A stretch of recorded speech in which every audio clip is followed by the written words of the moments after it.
Assalamualaikum, saya Afin Fadila Helmi dari Fakultas Psikologi UGM. Pada kesempatan ini saya ingin membagi satu hasil riset atau diseminasi hasil riset mengenai 3 model pengembangan skala psikologis yang berbasis keindonesiaan. Ada beberapa hal yang ingin saya sampaikan. Yang pertama tentang alat ukur psikologis itu sendiri. Lalu yang kedua, model pertama pengembangan skala kecemasan sosial untuk mahasiswa Indonesia. Kemudian yang model kedua, dimensi keempat, kebermanfaatan pada skala work engagement Indonesia. Lalu model yang ketiga, penyusunan skala pertemanan di jejaring sosial. Dalam penelitian kuantitatif, alat ukur psikologis itu menjadi sangat signifikan perannya, karena dari sanalah kita akan mendapatkan data-data itu. Yang perlu diingat bahwa alat ukur psikologis itu harus memenuhi standar, yaitu standarnya 1 tentang validitas, 2 reliabilitas, dan ketiga adalah objektif.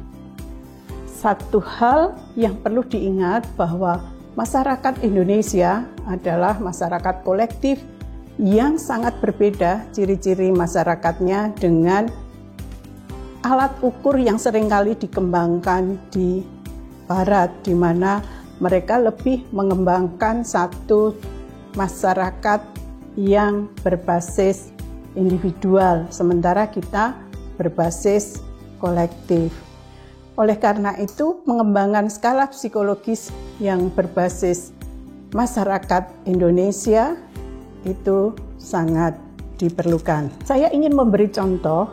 Model pertama adalah pengembangan skala kecemasan sosial untuk mahasiswa Indonesia yang merupakan hasil penelitian bersama, yaitu Cahyaning Suryaningrum, Sofyartnowati, Afin Fadila Helmi, dan Nidaul Hasanat. Kecemasan sosial mahasiswa Indonesia pada umumnya termasuk tinggi sehingga diperlukan alat screening agar prevensi bisa dilakukan dengan baik, sehingga perkembangan kecemasan sosial itu bisa dihambat dan perkembangan psikologis yang lain bisa berkembang lebih optimal. Yang perlu diperhatikan bahwa masyarakat kita adalah diversity atau keberagaman. Hal itu juga harus kita pertimbangkan di dalam pengembangan skala kecemasan sosial pada mahasiswa. Apa yang dimaksud dengan kecemasan sosial? Kecemasan sosial merupakan tendensi untuk nervous dalam situasi sosial. Nah, situasi sosial itu apa? Ada 2, yaitu situasi performance. Misalnya ketika seseorang melakukan public speaking, dia nervous, nah itu salah satu indikasinya. Dan situasi interaksi sosial, misalnya saja ketika seseorang bertemu dengan orang yang belum dikenal sebelumnya atau bertemu dengan orang yang mempunyai power yang tinggi dan dia menunjukkan nervous, itu juga merupakan indikator dari kecemasan sosial. Nah, orang dengan kecemasan sosial yang tinggi dasarnya adalah takut dinilai orang lain, takut terlihat bodoh, dan takut ditolak oleh masyarakat. Ada beberapa alat ukur di Barat, tapi dalam kesempatan ini peneliti ingin mengembangkan alat ukur yang fit tetapi tidak keseluruhan. Artinya bukan dibangun dari konstruk bottom up, tetapi menggunakan teori konsep dari Barat, ya, atau konsep yang sudah ada yang dikembangkan yang fit dengan situasi di Indonesia adalah pada level indikatornya saja. Oleh karena itu, untuk memperoleh indikator-indikator perilaku itu dilakukan satu survei yang meluas yang mengungkap mengenai indikator-indikator itu secara bottom up pada mahasiswa. Pada tahap ini dilakukan survei menggunakan open-ended questionnaire sebanyak 634 mahasiswa. Pertanyaannya meliputi dalam situasi yang mereka rasakan kecemasan, mereka diminta untuk memberikan contoh kecemasan yang mereka rasakan. Nah, hasil yang diperoleh yaitu dalam situasi performan mereka merasa cemas ketika A. perform di depan banyak orang, B. yaitu mengekspresikan dirinya mereka terhambat. Dalam situasi interaksi sosial, mereka cemas ketika bertemu dengan figur otoritas atau orang dengan power yang lebih tinggi dan berinteraksi dengan orang yang baru. Dari sana kemudian dibuat blueprint di mana aspek situasi performance yang terdiri dari indikator perform di depan banyak orang dan menyatakan pendapat, prosentasenya adalah 60%, dan situasi sosial yang terdiri dari indikator berhadapan dengan figur otoritas dan bertemu dengan orang yang baru dikenal sebesar 40%. Setelah itu dilakukan uji coba item-item yang sudah ditulis. Yang pertama adalah validitas isi menggunakan icon formula V. Penilainya adalah mahasiswa program doktor psikologi sebanyak 20 orang. Dan nilai indeks icon V bergerak antara 0,838 sampai dengan 0,975.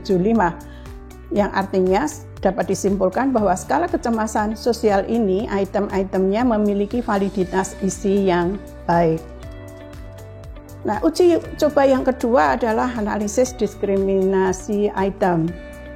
50 item diuji cobakan pada 510 subjek mahasiswa, dan dari 30 item target, daya diskriminasinya bergerak antara 0,462 sampai dengan 0,776. Kesimpulannya adalah skala kecemasan sosial ini mempunyai item daya diskriminasi yang baik. Uji coba yang ketiga adalah exploratory factor analysis yang melibatkan 255 mahasiswa. Dan semua item terdistribusi menurut faktor atau aspek-aspeknya. Faktor loading bergerak antara 0,475 sampai 0,757 pada situasi performance, dan pada situasi interaksi sosial 0,600 sampai dengan 0,767. Kesimpulannya, item-item dari dua aspek tersebut mempunyai faktor loading yang memuaskan. Saya lanjutkan, yang terakhir adalah hasil kita melakukan confirmatory factor analysis. Dari sana terlihat bahwa model fit dan bisa saya simpulkan dari beberapa analisis yang sudah dilakukan, baik mengenai content validity, kemudian daya diskriminasi, exploratory faktor analisis, dan confirmatory faktor analisis, dapat disimpulkan bahwa skala kecemasan sosial ini mempunyai kualitas properti psikometris yang memuaskan. Baik, akan saya lanjutkan. Jika model pertama kita hanya menggunakan konsep atau teori dari luar, terutama pada aspeknya, sementara indikator itu diperoleh dari konteks atau dari Indonesia, maka ini agak berbeda lagi. Model yang kedua adalah saya katakan dimensi keempat, kebermanfaatan skala work engagement yang berbasis keindonesiaan. Nah, bagaimana ini? Mari kita lihat dulu bahwa kondisi sosial budaya masyarakat akan mempengaruhi budaya kerja karyawan di tempat kerja. Budaya dikonsepsikan sebagai pemrograman mental atau the software of mind oleh Hofstede yang terdiri dari 3 level, yaitu level individu, kelompok, dan level universal. Pemrograman mental akan membentuk pola khusus yang mengenai thinking, feeling, dan action. Indonesia sebuah negara kolektif yang mempunyai ciri bahwa seseorang merupakan bagian dari kelompok. Agar mampu sukses di dunia yang semakin kompetitif, organisasi di Indonesia harus mampu menciptakan organisasi yang sustainable, di mana manusia harus diperhatikan dalam aspek budaya yang sesuai dengan konteks masyarakat yang berkembang atau konteks Indonesia.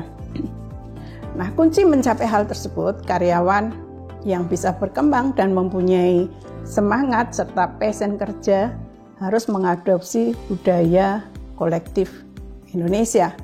Hasil riset work engagement menunjukkan bahwa mereka yang mempunyai work engagement yang tinggi pada level individu itu angka yang rendah dalam sakit secara fisik. Jadi mereka mengalami sakit hanya pada jumlah yang sedikit. Kemudian berdampak pada sakit dan kemudian absen juga lebih sedikit. Dan yang ketiga adalah kepuasan kerja yang lebih tinggi.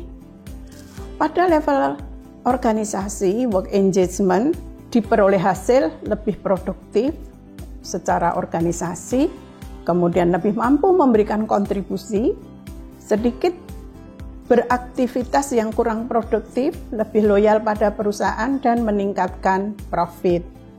Nah, karyawan dengan work engagement rendah itu menunjukkan kurang happy, mengalami burnout dan turnover-nya tinggi. Apa itu WE atau work engagement?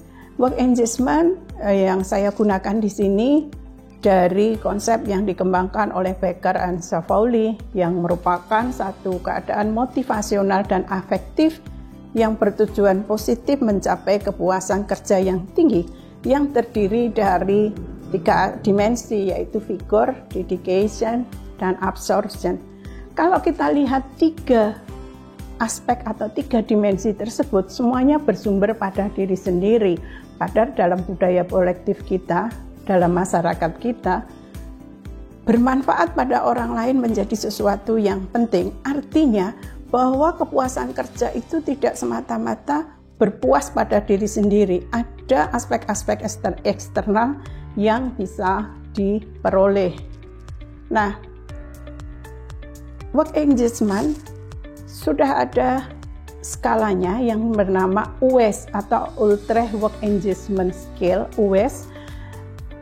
UWES dikembangkan oleh Becker and Savolli yang terdiri dari 17 item sebagai skala work engagement versi kedua. Nah, dari beberapa studi eksplorasi mengenai work engagement di masyarakat Indonesia, yang pertama khususnya pada dosen, itu diperoleh bahwa tidak hanya 3 dimensi itu yang muncul, tetapi ada dimensi keempat yang dikatakan sebagai contribution atau kebermanfaatan. Studi itu dilakukan oleh Hayuning Thies dan Helmy pada tahun 2015. Selanjutnya pada 2018 sekali lagi Vidya dan Helmy melakukan penelitian dimensi keempat kebermanfaatan pada hakim dan itu diperoleh hasil yang memuaskan. Pertanyaan berikutnya, apakah dimensi keempat itu juga fit di dalam seluruh skala work engagement? Peneliti melakukan analisis konfirmatori dengan memasukkan dimensi keempat. Jadi yang kita ukur adalah vigor, dedication, absorption, dan contribution atau kebermanfaatan pada subjek dosen dan satu lagi perusahaan multinasional dengan menggunakan mimik. Hasil analisis konfirmatori menunjukkan hal itu fit. Jadi artinya bahwa work engagement Indonesia tidak hanya terdiri dari 3 dimensi, yaitu vigor, dedication, dan absorption, tetapi ada dimensi keempat, contribution atau kebermanfaatan. Baiklah, akan saya lanjutkan model yang ketiga, yaitu penyusunan skala pertemanan di jejaring sosial. Nah, penyusunan skala pertemanan di jejaring sosial ini dilakukan karena konsep pertemanan tatap muka sebenarnya sudah banyak dilakukan oleh para ahli. Nah, ketika angka pengguna internet itu begitu banyak dan pertemanan online itu menjadi fenomena, konsep pertemanan online seringkali masih menggunakan skala pertemanan tatap muka atau menggunakan konsep pertemanan tatap muka. Disitulah kemudian ada celah bahwa sebenarnya bagaimana konsep pertemanan online itu. Seperti kita ketahui bahwa pengguna internet di Indonesia itu didominasi oleh remaja dan menduduki ranking ke-7 di dunia, sehingga menjadi relevan dan signifikan untuk menyusun skala pertemanan online atau di jejaring sosial. Nah, ada 2 tahap yang kami lakukan. Yang pertama adalah grounded research theory, yaitu satu proses untuk menggali konsep dan aspek-aspek pertemanan di jejaring sosial secara bottom up, lalu kemudian menyusun alat ukur. Berdasarkan grounded research teori, ditemukan bahwa pertemanan di jejaring sosial merupakan bentuk interaksi individu dengan individu atau sekelompok individu yang dilakukan melalui media internet, baik yang sudah dikenal secara tatap muka ataupun dikenal di media online, atau mereka yang sebenarnya masih asing, yang terdiri dari aktivitas-aktivitas pertama sharing, 2 voluntariness, 3 mutual support, 4 companionship, dan ke-5 cautiousness. Nah, kemudian disusun alat ukur berdasarkan blueprint yang ada dengan 5 aspek atau 5 dimensi tersebut. Kemudian dilakukan uji coba. Uji coba yang pertama adalah uji coba daya diskriminasi item. Terdapat 39 item dengan 43 responden. Dan hasilnya didapatkan tinggal 19 item. Baik, langkah berikutnya dengan 19 item itu peneliti melakukan exploratory factor analysis sebanyak 150 subjek dan varian explain-nya diperoleh 60,287, tetapi diperoleh hasil hanya 4 aspek atau dimensi yang fit. Nah, dari 4 dimensi yang fit itu kemudian dilakukan confirmatory factor analysis dengan 19 item, 190 subjek, kemudian dilakukan dengan SEM, Structural Equation Model, itu dengan matriks indices CFI, TLI, dan RMC hasilnya fit. Ya, berdasarkan hasil CFA maka di online friendship ini didukung oleh 4 dimensi yang terdiri dari sharing, voluntarism, togetherness, dan mutual support, sehingga kehati-hatian atau aspek yang kelima itu kita gugurkan karena tidak fit. Dengan demikian bisa dikatakan bahwa berdasarkan properti psikometris, pertemanan di jejaring sosial skalanya itu bisa memenuhi kualifikasi dengan baik. Jadi dalam pengembangan skala psikologis, sekali lagi saya ingin menyatakan bahwa kita harus perhatikan ciri masyarakat Indonesia sebagai masyarakat kolektif yang kemungkinan akan berbeda dengan ciri masyarakat di mana skala psikologis itu dikembangkan. Dalam contoh misalnya dalam skala work engagement itu dikembangkan di Eropa, sehingga harus dikembangkan lagi di Indonesia yang sesuai dengan kultur kita. Kemudian dengan demikian bisa saya katakan bahwa skala psikologis yang berbasis keindonesiaan menjadi penting. Jadi model yang pertama adalah dikembangkannya sebatas indikator, yang kedua adalah menambahkan aspek, yang ketiga adalah betul-betul made in Indonesia, jadi constructing melalui bottom up dan kemudian dibuat alat ukur, kemudian match apa tidak, fit atau tidak. Jadi ini satu kerja besar saya kira kalau kita pada constructing atau penyusunan alat ukur yang berbasis masyarakat Indonesia. Nah, model 1 dan model 2 saya kira itu menjadi jalan yang lebih cepat untuk pengembangan skala yang berbasis Indonesia dibandingkan model 3 yang merupakan constructing dari bottom up. Terima kasih.